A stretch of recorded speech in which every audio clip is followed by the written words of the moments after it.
Mark, first reaction. We got the shot of you reacting on the phone and seeing it. First reaction and thought when you learned that the season's been suspended. This is crazy. This can't be true.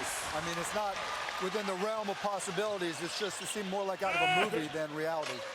When you woke up this morning, knowing everything you did, knowing that the call was going to happen with the Board of Governors, what did you expect from today and some of the steps next? I didn't have any expectations, really. I mean, the thing about it is, I'm not an expert, and I'm not going to try to be an expert. And the NBA, our plan here was to defer to the NBA. I mean, they have people who specialize in this, and they're talking to the CDC, the health organizations, the HHS. So I don't want to pretend and try to fake it, So we were just going to defer to the NBA. How do you assess the decision? I mean, I trust Adam. I mean, you know what? It's really not about basketball or money. I mean, literally, if this thing is just exploding to the point where, all of a sudden players and others have had it, you think about your family, you want to really make sure you're doing this the right way, because now it's much more personal, and you've seen what's happened in other countries, but just the whole idea that it's come this close and potentially a couple players have it, just stunning isn't the right word. I mean, it's just crazy.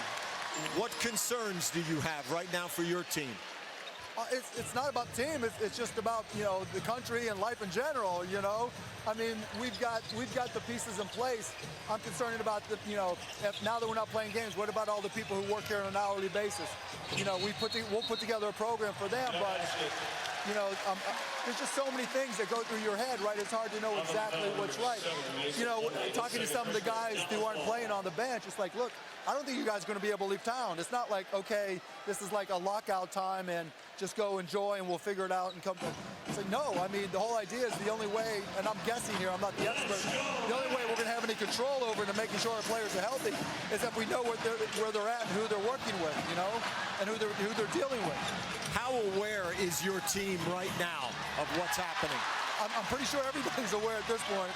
I mean, guys were talking about it on the bench, except for the guys in the game itself. And look, the guys in the game itself are going to play as hard as they can no matter what.